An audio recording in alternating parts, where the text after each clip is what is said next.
There is a moment, somewhere between ambition and arrival, when the game you have been playing reveals a flaw nobody put in the rulebook. The flaw is this: the version of you that wins is not necessarily the version of you that is free. I found this out the day I left a career I was genuinely good at, for a life I wasn't yet sure I wanted. The relief I expected didn't come first. What came first was a quiet and uncomfortable question, one I had apparently been too busy to notice for years. If I'm not the person who does that job, then who am I? And when exactly did I stop wondering? This video is not about quitting, retirement, or ambition. It is about something that happens earlier and quieter than any of those things. Somewhere along the way, most of us stopped being a person who does a job and became the job itself. We borrowed an identity, wore it long enough that it started to feel like skin, and then wondered why freedom felt less like relief and more like standing in a room with all the furniture removed.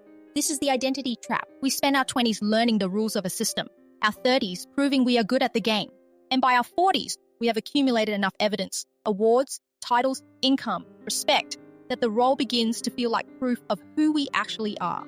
It isn't. I once won an award at a reputable financial institution, delivered in front of the whole team.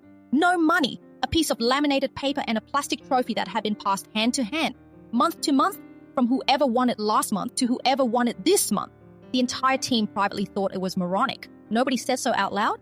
I took the trophy, put it on my open office desk, and left it there for months. Proof, apparently, that I could handle any client call about a product I secretly thought was wrong for them. I still don't know if that should have made me proud or terrified. Think about scaffolding on a building under construction. Without it, nothing gets built. The workers orient their entire day around it, but the scaffolding is not the building. It is only the frame that makes the building possible. Most of us mistake the scaffolding for what we are actually building. The job, the title, the commute, the structure of the week. These are scaffolding. But if you spend long enough on the scaffold without ever asking what the building underneath actually is, one day it comes down and there is nothing there. Brené Brown calls this the armoured identity, the version of ourselves we construct to be acceptable to the institutions we move through. It protects us.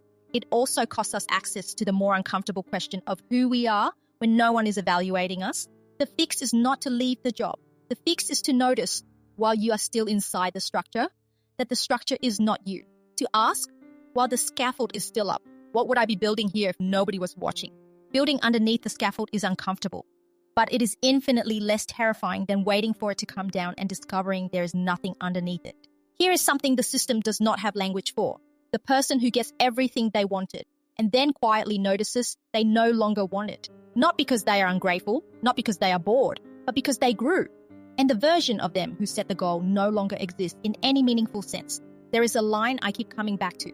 I have outgrown my own ambitions, not abandoned them, not failed at them, outgrown them, the way you outgrow a coat that fit perfectly at 23. The coat wasn't wrong. You weren't wrong. Time happened, and now it doesn't fit. I spent years climbing toward a particular version of success that, by the time I arrived near it, I had changed so much that it no longer described me. The goal was real when I made it. We had just both moved on. Imagine setting coordinates for a destination at 25, then driving for 15 years without looking out the window. You might arrive precisely where you intended. The problem is that the person who gets out of the car is not the person who got in. And the city you navigated toward was built for someone who no longer exists. The system calls changing your mind weakness and calls persistence virtue. But consistency toward a goal that no longer describes you is not a virtue.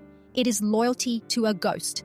Psychologists call this identity foreclosure, committing to a role before you have fully explored who you are, then defending it because the alternative is the terror of not knowing. Most career structures actively reward it. They need you to commit early, to specialize, to stay, continuing to perform loyalty to a version of yourself that no longer exists, in service of a goal that no longer fits, is a form of identity fraud you commit against yourself every single day. Clarity about what you have become is not betrayal.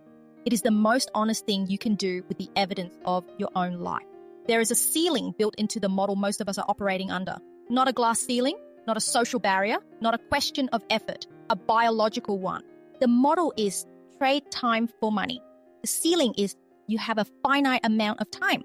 I used to work in dental practice management on the operations side, not as a dentist.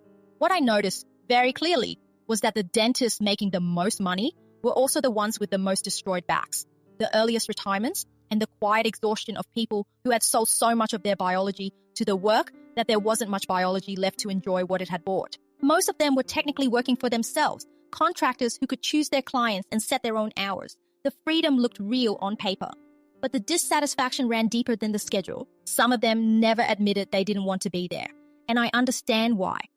When the earnings are extraordinary, that creates a particular kind of trap, not a cage, a golden handcuff. You stop seeing the bars when the bars are aligned with what you wanted. What I saw, clearly, for the first time, was that the dentist caps their output with their biology.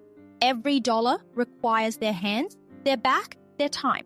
You can charge more, see more clients, work faster. The ceiling is still the body. All those years of study, all that money and time spent becoming something just for a job that ends the day your biology does. Then I went to work at a financial institution and I noticed the same model. Then I started looking and I noticed it everywhere. The lawyer working 70-hour weeks, the developer on call at 2 a.m., the consultant on the road every other week. The names change, the factories change. Any engine running at full capacity is also running at maximum wear. The engine that runs hottest, longest, most consistently is the one that fails first. Not because it was weak, because it was not designed to be the fuel and the output simultaneously. A rich life shouldn't be capped by your biology. That's not pessimism. It is an engineering observation. Harari writes about this. Modern economic systems monetize human time so efficiently that the scarcity they create is not money, but life. We have built a civilization extraordinarily good at producing wealth and extraordinarily poor at ensuring that the people who produce it have time to enjoy it. The fix is not to find a different factory. All of those moves are real and sometimes necessary, but they are moves within the existing model. The actual question is, what does a model look like that does not require you to trade irreplaceable time for replaceable money? This is not a passive income fantasy. It is an engineering problem. And the reason most people never solve it is that the system is very good at keeping you too busy to think about it. What is the end of the current model? It ends when we die. And if you have spent that entire time producing for someone else, the invoice was submitted in the wrong direction. The pandemic gave me something I hadn't planned for. The world stopped. The commute, the office, the performance. And for the first time in years, I could hear myself, not think about work. Actually hear who I was when there was no work left to define me. What unstructured time did, real time, not a holiday, was let me heal, let me reflect. It gave me a temporary taste of what it felt like to reclaim my own identity, not the professional one, the one underneath. The pandemic also showed me something about the scaffold. It can come down without warning for everyone at once. And a lot of people discovered they had no idea what was underneath theirs. Years later, when I walked away from a financial institution 8 months into a 12-month contract, I already knew what I was walking toward. Not because it was easy, because I had already learned what was possible when the scaffold was gone. The identity trap is not a failure of ambition.